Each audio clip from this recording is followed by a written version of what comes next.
আসুন দেখি কি কি ধরনের প্রপোজাল সাধারণত আমরা দেখি। 4টা ধরনের কথা আমি বলেছি, আমার বিশ্বাস এর চেয়েও অন্য ধরনের প্রপোজাল আছে, তবে এই 4টাই বেশি চর্চিত প্রপোজাল। এই 4টা নিয়ে বেশি কাজ করা হয় সাধারণত আমাদের সমাজে। আমরা যেখানে কাজ করি সেখানে দেখি। একটা হচ্ছে বিজনেস প্রপোজাল। বিজনেস প্রপোজালটা হচ্ছে যে দুজন ব্যক্তি বা দুজন সমকক্ষ যখন মানে একই উদ্দেশ্যে পারস্পরিক একটা সমঝোতার মধ্যে আসেন যে তারা একসাথে ব্যবসা করবেন, দুজনেই এখান থেকে লাভবান হবেন। খেয়াল রাখতে হবে দুজন কিন্তু সমকক্ষ, কেউ কারোর কাছ থেকে টাকা নিচ্ছিল না, কাউকে দিচ্ছিল না, দুজন তাদের মূলধন সাধারণ দৃষ্টিতে হয়তো ব্যবহার করছেন। সেটা একটা বিজনেস প্রপোজাল হতে পারে। স্পন্সরশিপ প্রপোজাল কি?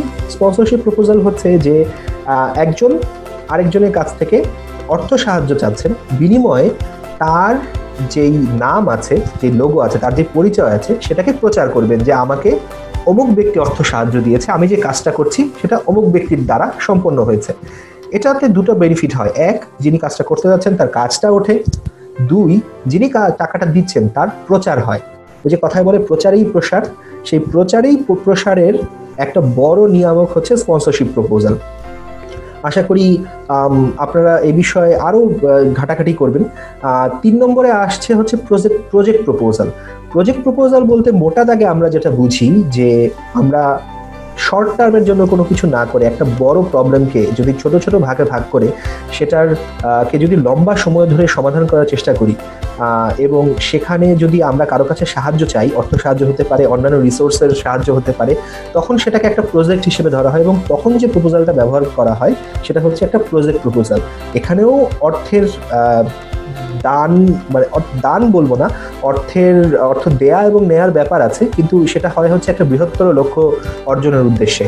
আর ডোনেশন প্রপোজাল হচ্ছে খুবই ছোট একটা বিষয়, যে ছোট কোনো বিষয়ের জন্য সাধারণত অর্থ সাহায্য যেটা চাওয়া হয় এককালীন, সেটাই হচ্ছে একটা ডোনেশন প্রপোজাল। সেখানেও হচ্ছে যিনি চাচ্ছেন তাকে এটা বোঝাতে হয় যে কেন আপনি এই ডোনেশনটা আমাকে দেবেন। খেয়াল করে দেখুন, উপরের দুটো প্রপোজাল হচ্ছে ফাইন্যান্সিয়াল বেনিফিটকে অ্যাড্রেস করবে, মানে উপরের দুটো কাজে ফাইন্যান্সিয়াল বেনিফিট থাকবে এক পক্ষের বা দুই পক্ষেরই। প্রশ্ন করতে পারেন স্পন্সরশিপে ফাইন্যান্সিয়াল বেনিফিট কি? ধরুন আমি অলিম্পিক ইন্ডাস্ট্রিজ লিমিটেড, আমি হচ্ছে সাদমান ভাইকে স্পন্সর করছি। এখানে কিন্তু সাদমান ভাইয়ের কাজ উঠে গেলেও এই যে টাকাটা আমি খরচ করছি তার বিনিময়ে কিন্তু অলিম্পিক ইন্ডাস্ট্রিজের ব্র্যান্ড এবং নাম দুটোই প্রচার হচ্ছে, যেটা ইম্প্যাক্ট করবে আমার সেলসে। সো আলটিমেটলি আমি একটা টাকার অঙ্ক বা যে কোনো ধরনের সাহায্য দিয়ে আমি কিন্তু আমার ব্র্যান্ডটাকে প্রচার করছি। সো এটা কিন্তু আমার ব্যাকএন্ডে ফাইন্যান্সিয়াল বেনিফিট দিচ্ছে।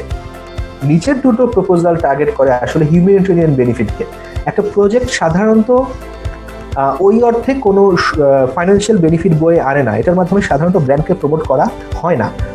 প্র্যাকটিসও হয়তো দেখতে পারেন হচ্ছে, কিন্তু সেটা আমি বলবো ম্যাল প্র্যাকটিস। একটা প্রজেক্ট, একটা ডেভেলপমেন্ট প্রজেক্ট সবসময় নির্দেশ করবে বা উদ্দেশ্য থাকবে তার মানবতামুখী কাজ করার জন্য। ডোনেশন প্রপোজালের বিষয়টাও তাই। হয়তো অনেকে সেগুলোর মাধ্যমে কিছু সুবিধা আদায়ের চেষ্টা করেন, কিন্তু আইডিয়ালি সেটা হওয়া উচিত নয়। আর নিচের দিকে একটা ট্যাগলাইন ইউজ করেছি, সেটা যদি দেখেন যে ডান পাশের দুটো প্রপোজাল বা ডান পাশের দুটো কাজ হয় হচ্ছে শর্ট টার্মের। স্পন্সরশিপ ওয়ার্ক হয়তো অল্প কিছু সময়ের জন্য হতে পারে, সেটা যদি 1 মাসে হয় সেটা কিন্তু তাও এককালীন, সেটা বারবার রিপিট হচ্ছে না। ডোনেশনটাও এককালীন যায়, কিন্তু বিজনেস প্রপোজাল এবং প্রজেক্ট প্রপোজাল সাধারণত লম্বা সময় যায়, সেটাকে স্কেল করার ব্যাপার থাকে, যে সেটার পরবর্তী রূপ কি হবে এটা আমরা দেখার চেষ্টা করতে পারি। তো